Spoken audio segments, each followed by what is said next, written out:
Assalamualaikum warahmatullahi wabarakatuh. Selamat pagi anak-anakku kelas 3A yang soleh-soleha.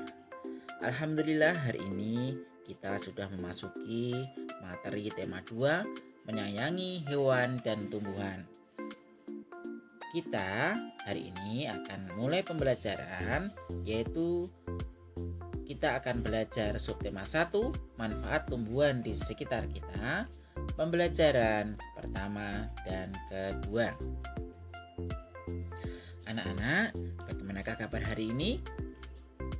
Mudah-mudahan kita semua senantiasa dalam keadaan sehat.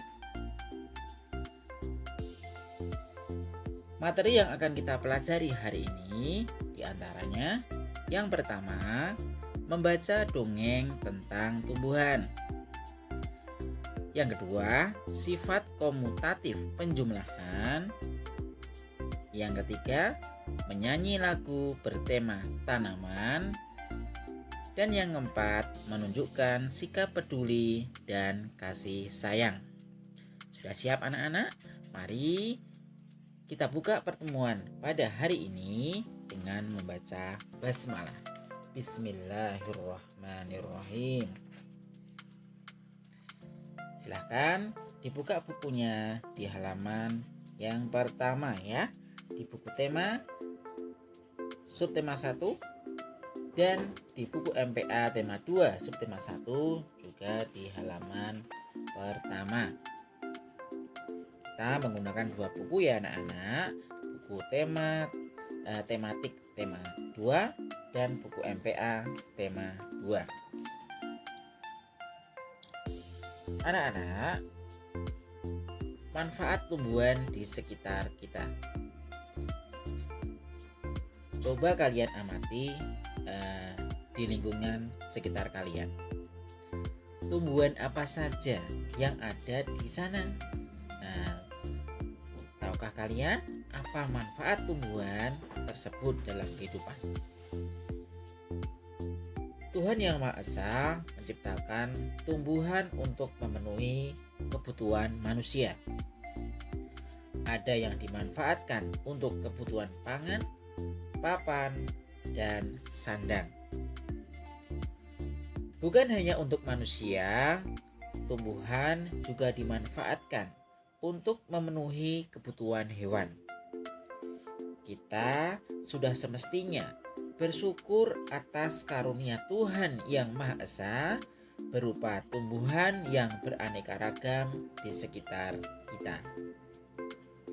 Oke anak-anak, kita lanjut ke pembelajaran yang pertama, memahami isi dongeng. Bisa dibuka bukunya di halaman 4. Membaca dongeng tentang tumbuhan. Anak-anak, coba kalian baca ya teks dongeng atau fabel yang berjudul Rubah dan Buah Anggur dan Kisah Bunga Mawar dan Pohon Bambu yang ada di buku tema kalian.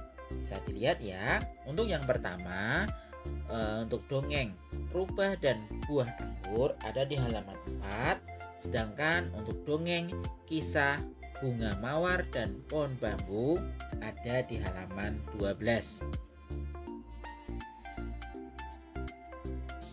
Nanti kalian baca ya. Di sini Pak Hamzah akan menjelaskan apa dongeng itu. Anak-anak, dongeng merupakan cerita hayalan yang bercerita tentang kehidupan pada zaman dahulu kala.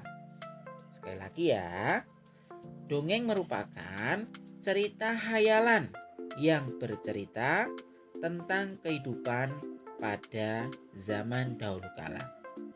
Jadi anak-anak, dongeng ini biasanya berisi pesan atau amanat.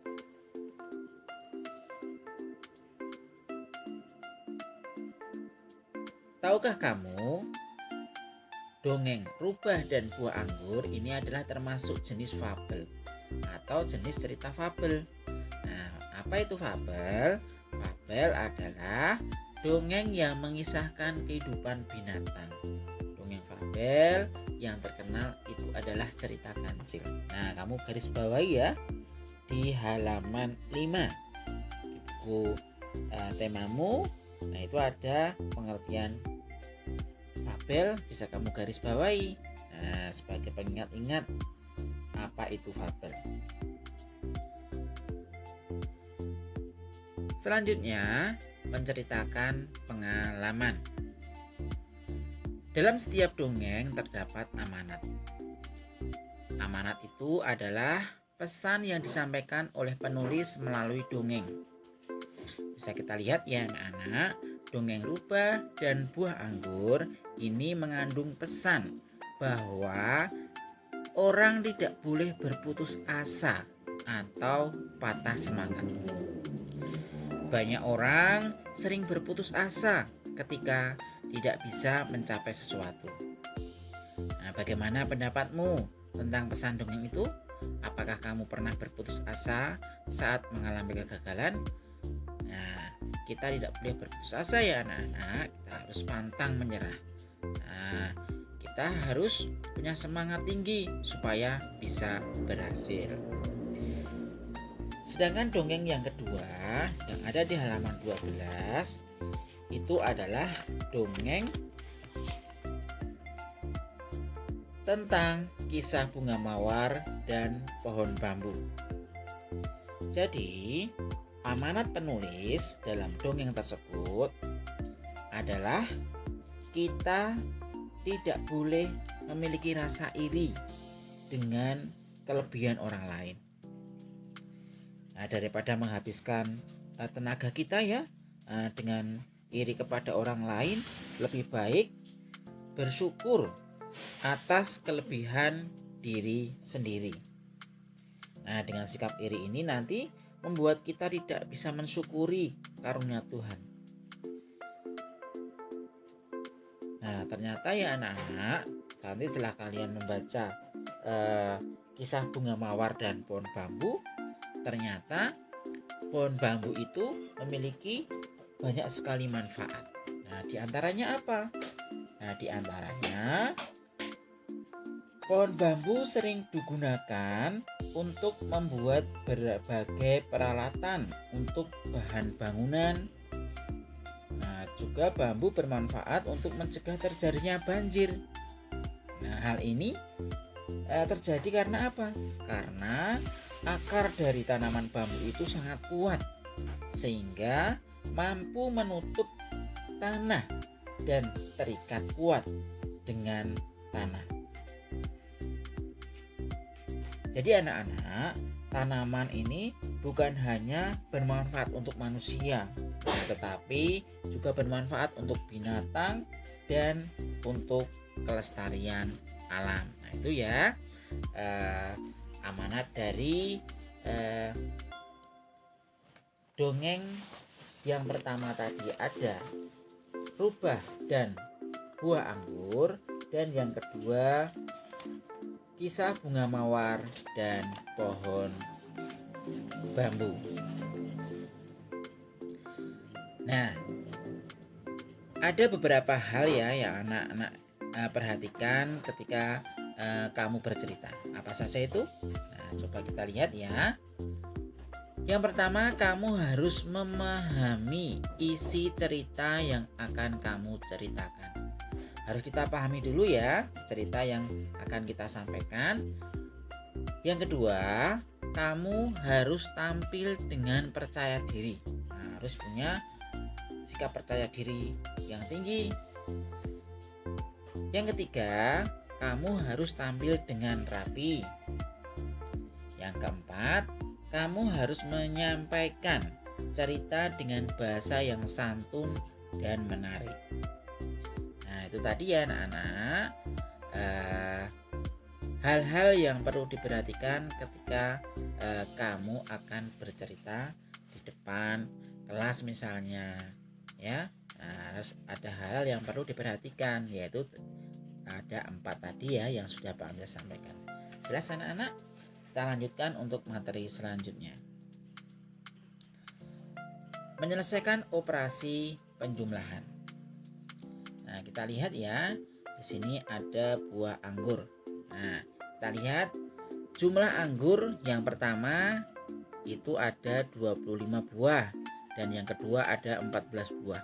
Jadi kalau kita jumlahkan 25 ditambah 14 sama dengan 39. Bagaimana dengan penjumlahan 14 tambah 25? Apakah hasilnya juga 39? Nah, tentu kalian memperoleh hasil yang sama. Nah, sifat yang berlaku pada penjumlahan 25 ditambah 14 sama dengan 14 ditambah 25. Dinamakan sifat komutatif terhadap penjumlahan. Apa itu sifat komutatif pada penjumlahan? Nah, anak-anak bisa lihat ya bahwa sifat komutatif pada penjumlahan ini menyatakan bahwa hasil penjumlahan dua bilangan cacah akan sama walaupun kedua bilangan tersebut ditukar. Nah, tadi sudah Pak Hamzah sampaikan ya, 25 tambah 14 itu sama dengan 14 tambah 25. Nah, itu kan cuma ditukar. Nah, walaupun ditukar nanti hasilnya tetap sama. Itu namanya sifat komutatif terhadap penjumlahan. Jelas anak-anak? Oke ya, kita lanjutkan untuk materi selanjutnya. Menyanyikan lagu bertema tanaman. Rasti mengamati di sekitar rumahnya banyak terdapat tanaman. Ada tanaman bunga, buah-buahan, atau tanaman hias. Rasti merasakan keberadaan tanaman di sekitar rumahnya membuat udara terasa sejuk, apalagi pada saat cuaca panas. Terkadang Rasti memetik beberapa tangkai bunga yang sudah mekar dan daun-daun yang segar untuk dirangkai pada vas bunga. Vas bunga itu diletakkan di meja tamu, meja makan, atau di atas rak buku sehingga menambah indah suasana di dalam rumah. Sambil merangkai bunga, Rasti menyanyi lagu berjudul Bunga Hiasan. Ayo, dengarkan lagu yang akan dinyanyikan oleh Pak Guru ya. Bernyanyilah dengan memperhatikan pola irama lagu.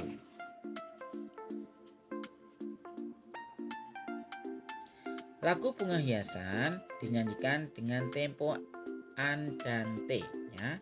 Andante itu apa anak-anak? Ya, andante artinya lagu itu dinyanyikan dengan tempo sedang.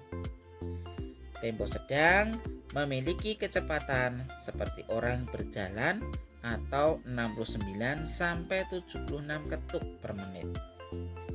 Nah, bisa kita lihat untuk teks lagu Bunga Hiasan. Nah, nanti Pak Hamzah akan menyanyikan lagu Bunga Hiasan ya, bisa didengarkan ya. Berikut adalah lagu Bunga Hiasan.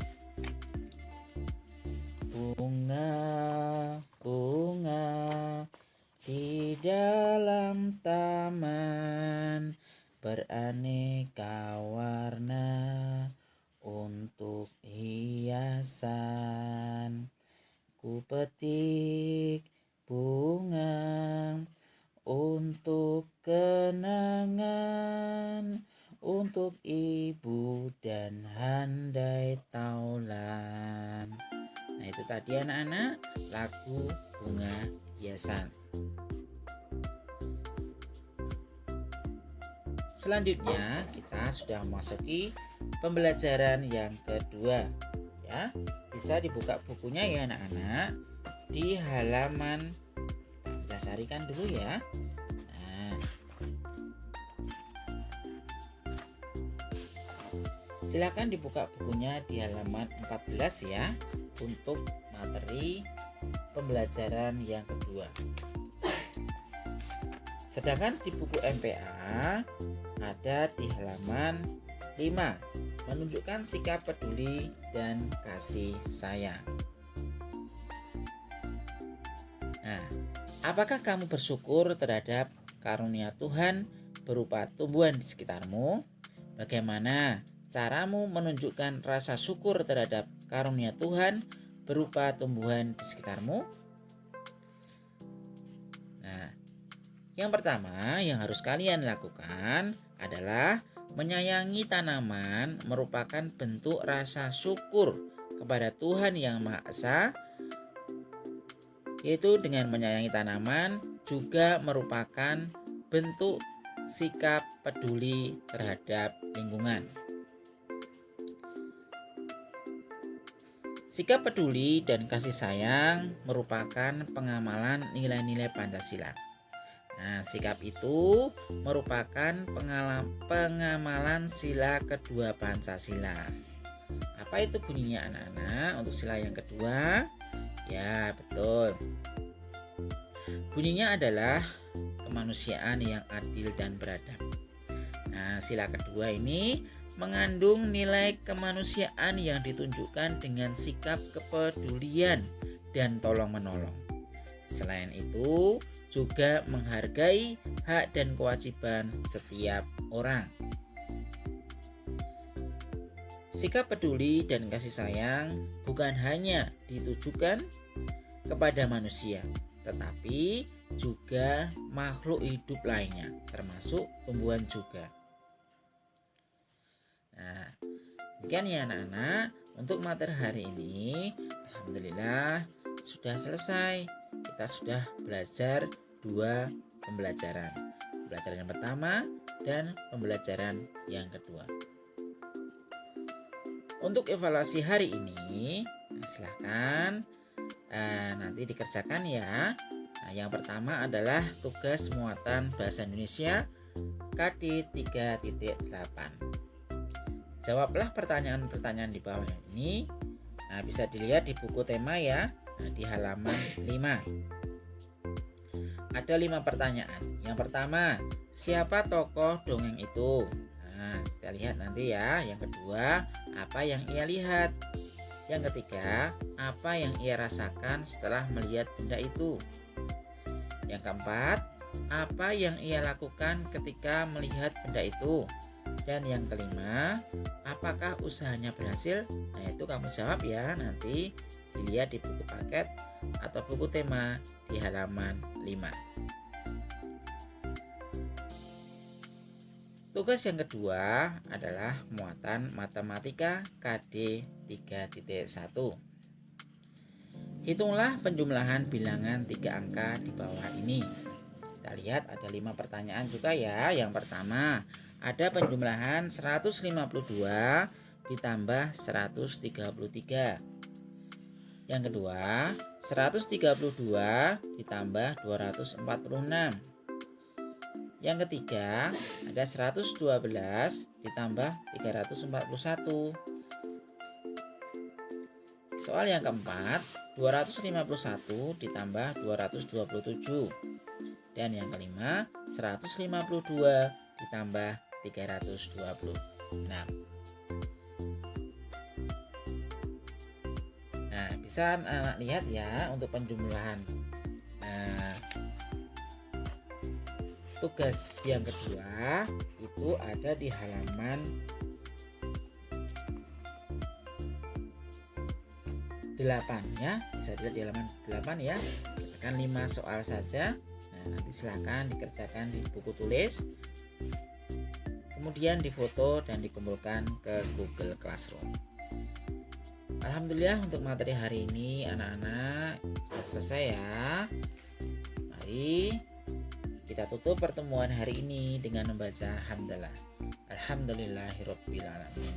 Apabila ada pertanyaan bisa disampaikan ke Pak Hamzah, bisa melalui WA group ya. Terima kasih. Assalamualaikum warahmatullahi wabarakatuh.